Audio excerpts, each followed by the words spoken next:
mestinya kualitas iman kita jauh lebih bagus. Kita didampingi, sudah disiapkan jadi orang Katolik lewat pembelajaran katekese, lewat pembinaan. Masa iya kualitasnya mung kaya ngono. Maka saudara sekalian yang terkasih, bacaan hari ini mengajak kita buktikan imanmu di dalam situasi apapun, teristimewa di tengah situasi pandemi COVID-19 ini. Apakah imanmu iman yang mudah hilang? Iman yang pasti bisa bertahan bahkan menghasilkan buah, dan buah itu bisa dibagikan kepada orang lain? Semoga kita menjadi manusia-manusia beriman, percaya pada Yesus penyelamat kita, percaya akan kebaikan Allah dan bimbingan Roh Kudus, dan itu kita buktikan lewat sikap kita menjadi berkat bagi orang lain. Dalam nama Bapa dan Putra dan Roh Kudus. Amin. Tuhan bersamamu Dan bersama rohmu. Bapak Ibu para saudara sekalian yang terkasih, selamat sore. Selamat sore Romo. Sebagai orang beriman, kita mestinya tidak pernah meragukan kebaikan dan jaminan hidup yang diberikan Allah kepada kita. Tetapi seringkali ketika kita merasa hidup kita menjadi sulit, ada banyak tantangan dalam hidup kita ini, lalu seolah iman kita itu tidak berbicara apapun. Seringkali kita meragukan kebaikan Tuhan. Seringkali kita meragukan apakah Tuhan mau bertindak untuk kita. Di tengah situasi pandemi COVID-19 yang masih berlangsung sampai saat ini, sebetulnya kita sekalian ditantang untuk membuktikan sejauh mana kita itu hidup sebagai manusia yang beriman. Bacaan pertama tadi menunjukkan iman macam apakah yang dimiliki oleh bangsa Israel yang sudah dibawa meninggalkan tanah perbudakan di Mesir, dan saat itu mereka sampai di padang gurun. Dikisahkan di sana tadi dalam bacaan pertama, bangsa Israel itu bersungut-sungut terhadap Musa dan Harun. Mereka mempersoalkan soal makanan dan minuman. Ini omongan mereka itu dan menyakitkan jelai sebetulnya. Andai kata tadinya kami mati di tanah Mesir oleh tangan Tuhan, tatkala kami duduk menghadapi kuali penuh daging dan makan roti sepuas hati. Jadi mereka itu menggugat lah. Ketoknya kepenak lebih penak mati nang Mesir, mati tapi sambil makan daging, sambil makan roti. Kayaknya lebih enak itu loh, mati oleh Tuhan ketika sedang menikmati makanan, daripada dibebaskan oleh Tuhan tapi mati kelaparan di tanah padang gurun itu. Itu kata-kata mereka. Maka jelas sebetulnya mereka ini bukan bangsa yang tahu berterima kasih. Ketika mereka sedang berada di dalam perbudakan di tanah Mesir, mereka berdoa mohon dibebaskan. Tetapi ketika sudah dibebaskan, hanya gara-gara makanan dan minuman, soal daging dan roti, mereka ngilang-ngilangke. Bahasa Indonesia ngilang-ngilangke itu apa ya? Ya, tidak mengakui kebaikan Allah. Mereka justru mempersalahkan Allah. Kenapa kami dibawa ke tempat yang seperti ini? Nek padha dene mati lebih kepenak matine nang Mesir gitu loh. Inilah pola mereka. Kualitas hidup beriman bangsa Israel ternyata cuma sampai segitu. Padahal kita tahu bangsa Israel itu bangsa yang dipilih, bangsa terpilih yang luar biasa statusnya di hadapan Allah. Tapi lihat, ternyata seperti itu loh. Dan perjalanan 40 tahun di padang gurun itu sungguh menjadi ujian bagi mereka untuk menunjukkan kualitas iman mereka sebagai bangsa terpilih. Dan nyatanya mereka gagal. Mereka tidak lulus ujian iman. Bukan hanya sekali ini mereka protes kepada Allah kan. Bahkan ketika Musa naik ke Gunung Sinai untuk menerima 10 perintah Allah, ketika dia turun, dia melihat bangsa Israel sedang menyembah berhala. Nembe ditinggal sedela wis kayak gue. Nah, ini juga menjadi pertanyaan bagi kita sebetulnya. Kualitas iman kita itu seperti apa? Apalagi di tengah pandemi COVID-19 ini.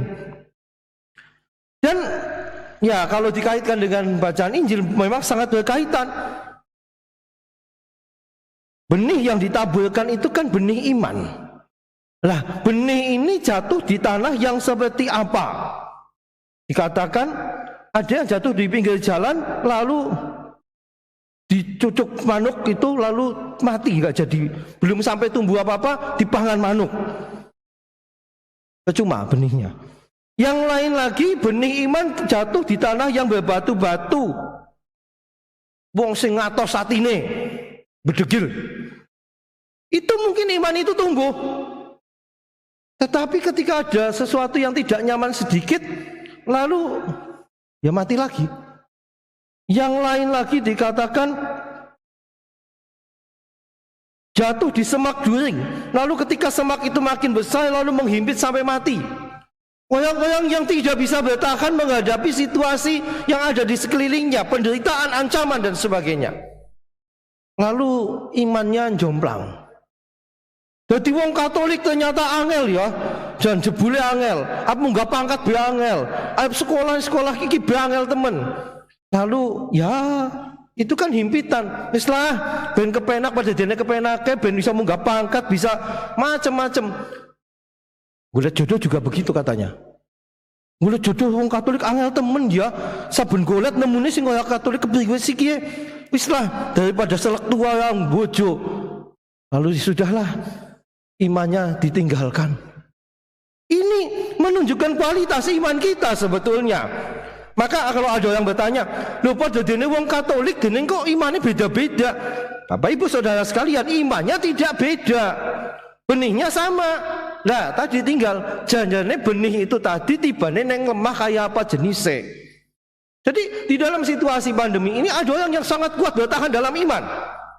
Tapi ada orang yang sudah putus asa. Kalau kita ngomong pandemi bukan soal penyakit COVID-19-nya saja, tapi efek pandemi itu, misalkan efek ekonomi. Ada orang yang sudah lama apalagi sih kayak gini sudah putus asa. Situasi ekonominya begini. Itu orang yang kualitas imannya memang cuma sampai segitu. Tapi ada yang benih iman itu jatuh di tanah yang baik lalu berbuah. Buahnya menghasilkan 100 kali, 60, 30 atau berapapun. Nah, kalau iman yang jatuh di tanah yang baik ini dalam situasi pandemi seperti ini pun dia tetap bisa menghasilkan buah.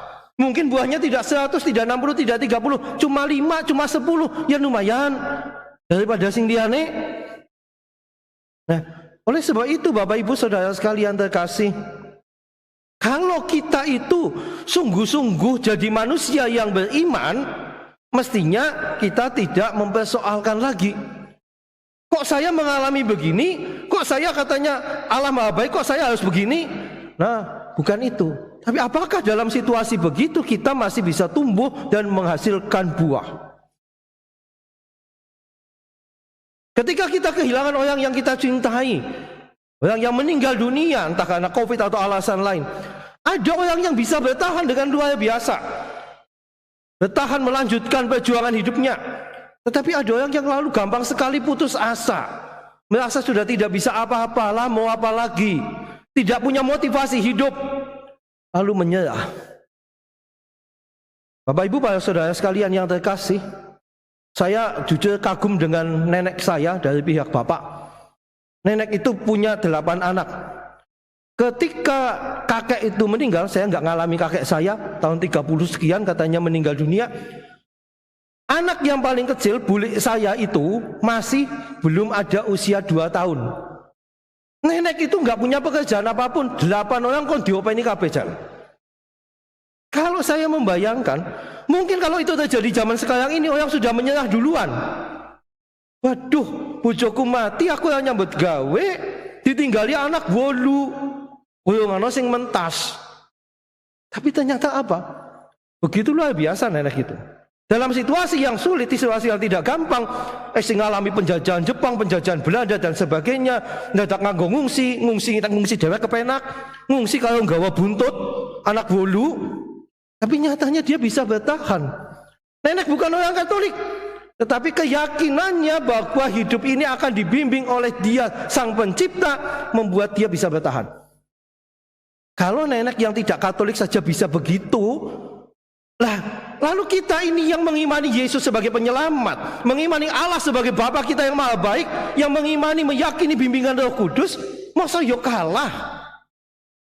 Mestinya kualitas iman kita jauh lebih bagus. Kita didampingi, sudah disiapkan jadi orang Katolik lewat pembelajaran katekese, lewat pembinaan. Masa iya kualitasnya mung kaya ngono? Maka saudara sekalian yang terkasih, bacaan hari ini mengajak kita buktikan imanmu di dalam situasi apapun, teristimewa di tengah situasi pandemi COVID-19 ini. Apakah imanmu iman yang mudah hilang? Iman yang masih bisa bertahan bahkan menghasilkan buah, dan buah itu bisa dibagikan kepada orang lain? Semoga kita menjadi manusia-manusia beriman, percaya pada Yesus penyelamat kita, percaya akan kebaikan Allah dan bimbingan Roh Kudus, dan itu kita buktikan lewat sikap kita, kita menjadi berkat bagi orang lain. Amin. Tuhan bersamamu Dan bersama rohmu. Allah yang Maha Kuasa senantiasa melindungi, membimbing, dan memberkati kita, keluarga-keluarga kita, dan semua orang yang berkehendak baik, Bapa dan Putra dan Roh Kudus. Amin. Saudara sekalian, pergilah, perayaan Ekaristi kita sudah selesai. Syukur kepada Allah.